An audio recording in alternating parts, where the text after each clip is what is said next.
역지능 적! Весовая категория 54 килограмма. В красном углу Сувазов Камал, 19 лет. Мастер спорта международного класса. Бронзовый призер чемпионата мира 99 года по кикбоксингу. Двукратный обладатель Кубка Республики Казахстан по кикбоксингу. Бронзовый призер Кубка мира по муай-тай 99 года. Призер 13-х азиатских игр в Бангкоке. Из 63 проведенных им боев 58 вышел победителем.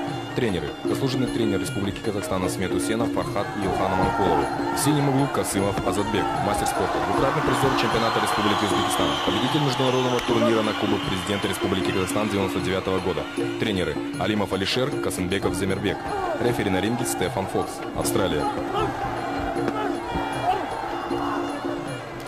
Сейчас вы видите второй бой с участием казахстанского бойца Камала Сувазова.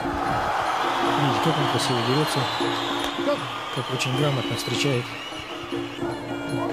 И обратите внимание, есть у этого бойца такая так называемая фишка. Он очень грамотно использует канаты. В боксе, в кикбоксинге это запрещено. В тай-боксе это разрешается. Использовать, отталкиваться спиной от канатов и использовать силу амортизации канатов во время нанесения удара.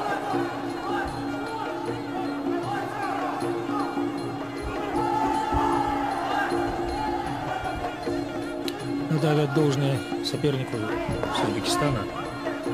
Очень достойный соперник. И вообще узбекская сборная, это, надо вам сказать, что занимает очень сильные позиции в мире тай-бокса. На прошедшем чемпионате мира по муай-тай сборная Узбекистана заняла второе место. Общекомандное после сборной Таиланда. Очень хорошая база.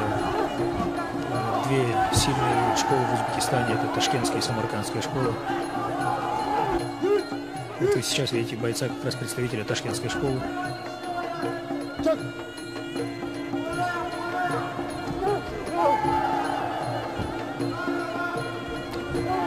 Вот самый распространенный удар в тай-боксе. По-английски в кикбоксинге так называемый low kick, когда проводится удар голенью в бедренную часть соперника.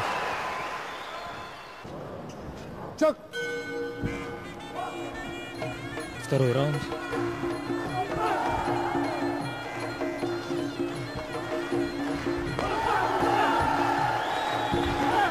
Вы видите, что второй раунд начинается еще более жестко и более интенсивно, чем первый раунд.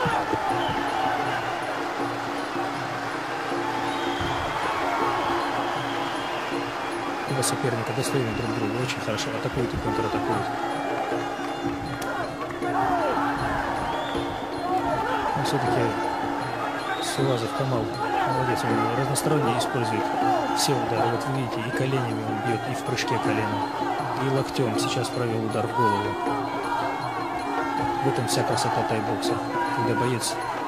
Тай-бокс вообще есть такая интерпретация, как бой восьмируких. То есть, когда боец бьет и ногами, и руками, и коленями, и локтями. Поэтому тай-боксеров всегда называли восьмирукими. И всегда будет побеждать тот, кто использует полностью весь потенциал. И сейчас вы сами это наглядно видите.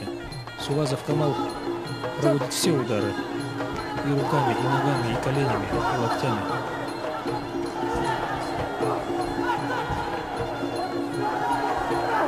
В тай-боксе также хорошо оценивается блокировка.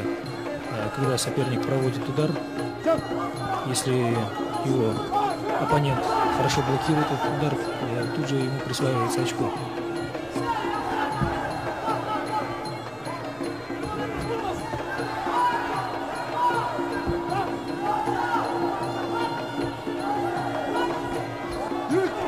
Ну, вы видите, Сувазов Камал уже более раскованно проводит этот второй свой бой.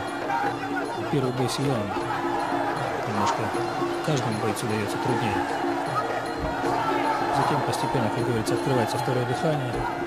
Вот он сейчас уже бравирует, опустив руки, чувствует свое превосходство.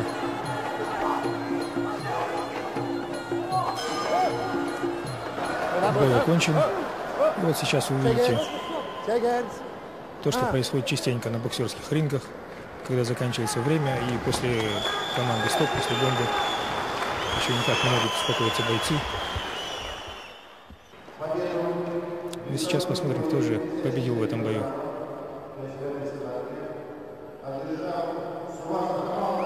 Победу одерживает Камал Сувазов, Казахстан.